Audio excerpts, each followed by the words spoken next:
Halo semuanya, perkenalkan nama saya Devina Maria Veranda Huta Barat dari Fakultas Ilmu Sosial dan Ilmu Politik Universitas Padjadjaran dengan jurusan Administrasi Publik. Pada kesempatan kali ini, saya akan menjelaskan mengenai statistika sosial dalam lingkup administrasi publik. Selamat menyaksikan! Statistika sudah dikenal dari sebelum Masehi. Pada mulanya, statistika muncul dalam bentuk sangat sederhana, yakni sebagai alat pencatatan untuk keperluan pemerintah dan militer saat itu. Bahkan, statistika juga digunakan untuk mencatat populasi, produksi, dan kekayaan pada abad pertengahan. Oleh karena itu, statistika berkembang dan dari alat pencatatan sederhana menjadi ilmu yang kompleks yang sangat penting dalam pengambilan keputusan di berbagai bidang. Seiring kemajuan teknologi, statistika terus berkembang dan berintegrasi dengan disiplin ilmu lainnya. Statistika dan statistik itu apa sih?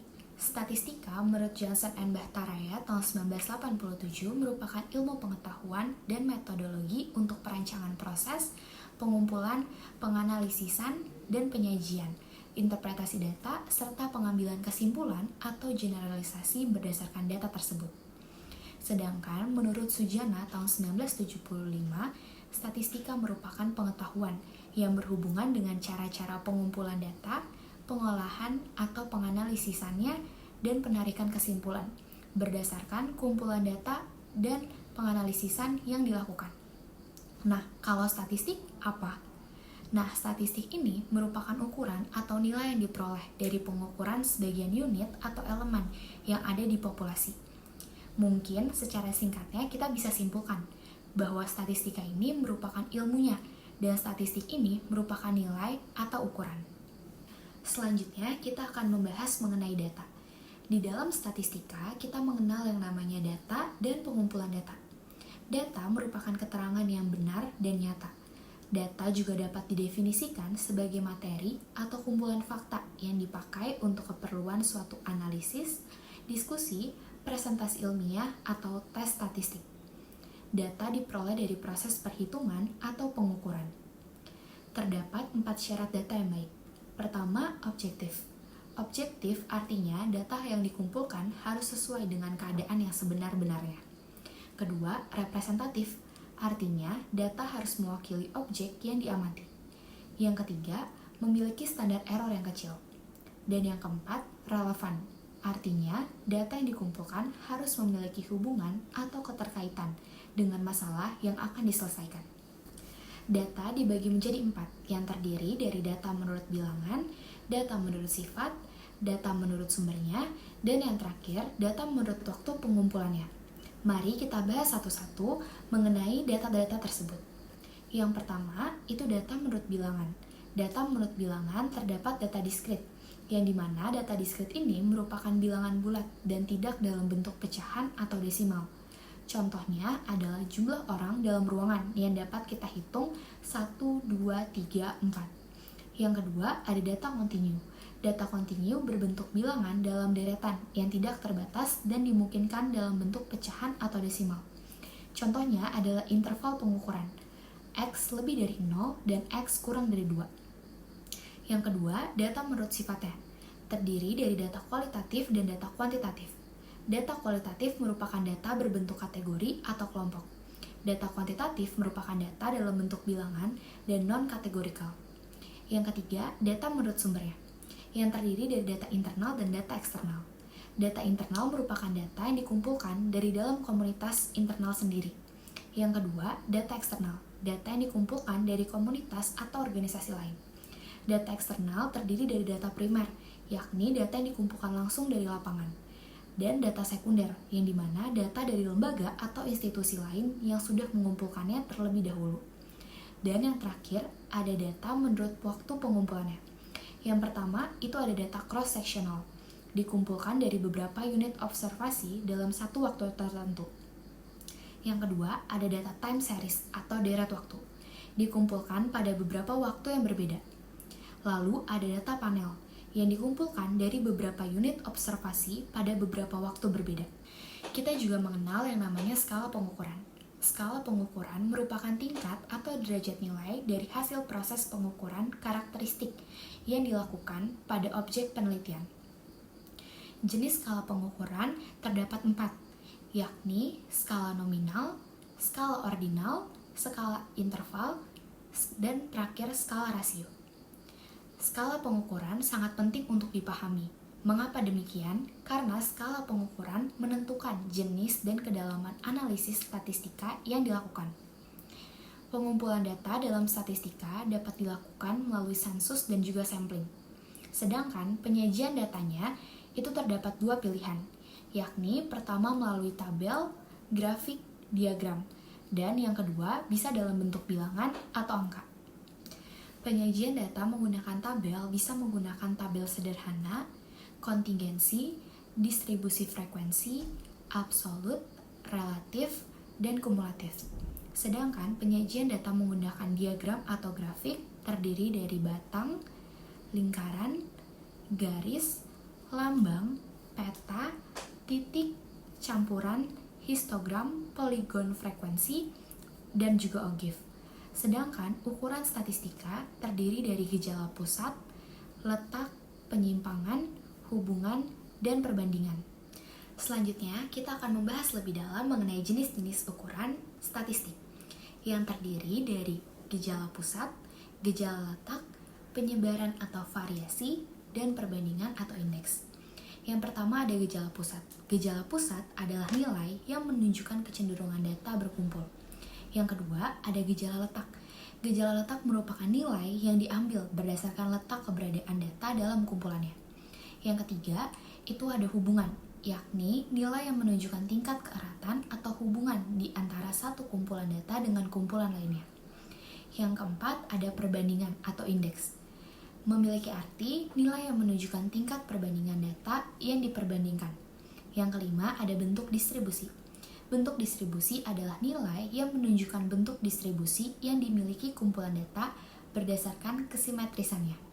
Yang keenam ada variasi atau keragaman, yakni nilai yang menunjukkan tingkat keragaman atau sebaran data dalam kumpulan. Selanjutnya, saya akan menjelaskan mengenai ukuran. Ada yang pertama adalah ukuran gejala pusat, terdiri dari rata-rata hitung, rata-rata ukur, rata-rata harmonik, modus, median, mid-range, dan mid-high. Sedangkan ukuran dari gejala letak terdiri dari median, kuartil, desil, dan juga persentil. Selanjutnya ada ukuran variasi atau penyebaran, terdiri dari range, interquartile range, quartile deviation, coefficient variation, average of deviation, variance, standard deviation, dan z-score. Di administrasi publik, kita juga belajar tentang statistika. Kenapa? Karena statistika itu membantu kita untuk memahami data yang berkaitan dengan perilaku, pola, dan karakteristik masyarakat. Sederhananya, statistika adalah alat yang penting untuk melihat masalah-masalah sosial, seperti kemiskinan, pengangguran, pendidikan, atau bahkan kesehatan masyarakat. Dengan adanya statistika sosial, kita bisa tahu apa yang sebenarnya terjadi di masyarakat. Misalnya, kalau kita punya data tentang partisipasi pendidikan, kita bisa gunakan itu untuk membuat kebijakan yang lebih fokus, seperti meningkatkan akses sekolah di daerah terpencil. Begitu juga untuk di bidang kesehatan. Analisis data bisa membantu merancang program pencegahan penyakit yang lebih efektif. Selain itu, statistika sosial juga berguna untuk mengevaluasi program-program yang sudah berjalan. Jadi, kita bisa lihat apakah program tersebut berhasil atau perlu diperbaiki. Intinya, dengan memahami statistika sosial, kita nggak cuma mengandalkan asumsi, tapi benar-benar membuat keputusan yang berbasis data. Makanya, keterampilan ini penting banget buat kita yang terjun di dunia administrasi publik. Oleh karena itu, statistika sosial menjadi alat atau metode yang digunakan untuk mengumpulkan, menganalisis, dan menginterpretasi data yang berhubungan dengan fenomena sosial dalam masyarakat. Dalam konteks administrasi publik, statistika sosial dianggap sangat penting karena membantu pemerintah dan organisasi dalam memahami kondisi sosial yang kompleks, merumuskan kebijakan berbasis data, serta mengevaluasi program-program publik secara objektif. Ini ada beberapa alasan mengapa statistika sosial penting dalam administrasi publik. Yang pertama, membantu identifikasi masalah sosial.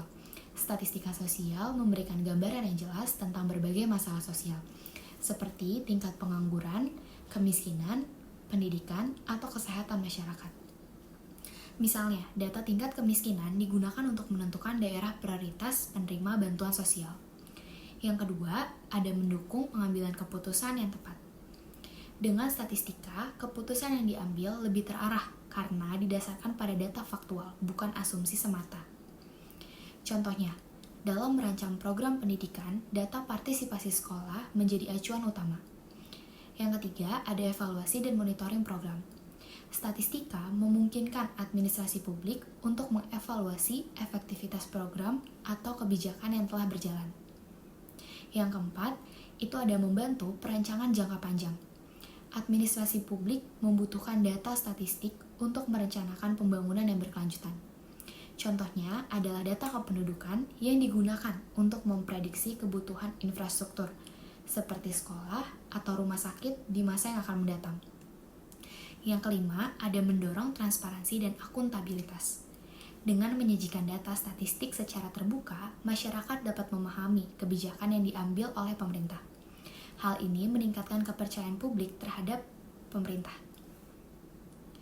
Kesimpulan mengenai statistika dari perspektif administrasi publik adalah bahwa statistika merupakan alat yang penting untuk mendukung pengambilan keputusan yang berbasis data.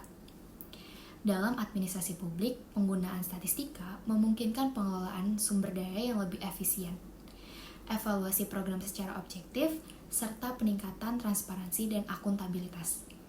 Statistika membantu memahami fenomena yang ada, seperti ekonomi dan lingkungan, melalui pengumpulan, analisis, dan interpretasi data. Dengan memanfaatkan metode statistik, administrator publik dapat mengidentifikasi kebutuhan masyarakat, merancang kebijakan yang lebih tepat sasaran, serta memprediksi dampak dari kebijakan tersebut. Pandangan ini dapat menginspirasi orang lain dengan menunjukkan bahwa penggunaan data dan analisis yang sistematis tidak hanya meningkatkan kualitas pengambilan keputusan, tetapi juga memperkuat kepercayaan publik terhadap pemerintah. Mengintegrasikan statistika dalam administrasi publik membuktikan bahwa pendekatan ilmiah dapat menciptakan solusi yang lebih adil, inklusif, dan berkelanjutan untuk masyarakat ke depannya.